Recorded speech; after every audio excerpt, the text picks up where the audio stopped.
Le pêcher africain est un petit arbuste très répandu dans toute l'Afrique subsaharienne, au Sénégal, au Bénin, au Cameroun ou au Congo.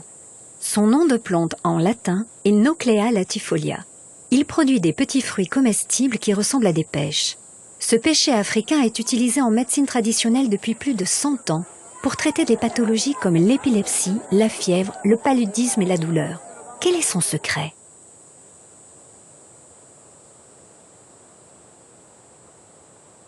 Un étudiant camerounais est venu nous voir, il avait déjà validé l'idée selon laquelle les extraits issus de la racine étaient biologiquement actifs dans le traitement de la douleur.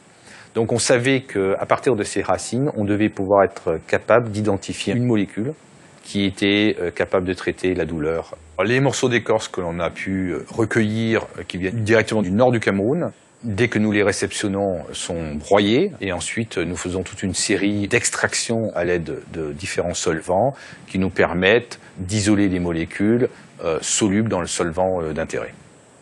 À l'écran, vous avez la structure chimique de la molécule la plus active qu'on ait pu trouver dans les racines de Nauclea latifolia. Aussi incroyable que cela puisse paraître, cette molécule est la même, est identique à une molécule que l'on retrouve dans de très nombreuses pharmacies à travers le monde. Cette molécule synthétique s'appelle le tramadol. Elle a été synthétisée dans les années 70 par l'industrie pharmaceutique allemande. Ce médicament, qui est très utilisé pour traiter la douleur, est un dérivé de la morphine avec moins d'effets secondaires.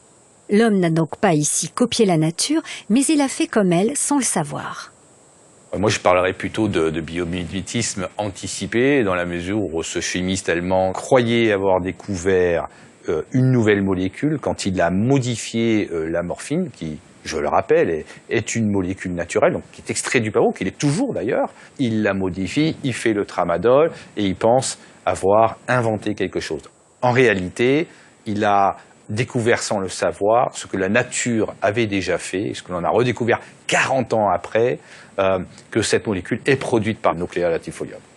La concentration au sein de ces racines est extrêmement importante. On trouve des concentrations de l'ordre de 0,4%. À partir d'un arbre, on sait qu'il y a à peu près 2,5 kg de racines. Une pilule de tramadol, ça fait 50 mg.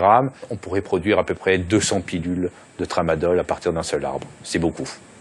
C'est la première fois qu'un médicament de synthèse est découvert à de si fortes doses dans une source naturelle et 3 laboratoires indépendants ont confirmé ces valeurs de concentration. Ce qui permet d'envisager sa production de manière biologique à partir de la culture du pêcher africain. Le tramadol est un marché économique énorme. Le marché actuel est d'à peu près 11 milliards de dollars, si je ne me trompe pas, annuel pour le tramadol synthétique. On estime que c'est un marché qui est en croissance dans le monde. L'exploitation commerciale de Nauclea latifolia pour la production de tramadol serait en tout cas une démarche écologique, éthique, économiquement viable pour un développement durable des pays concernés.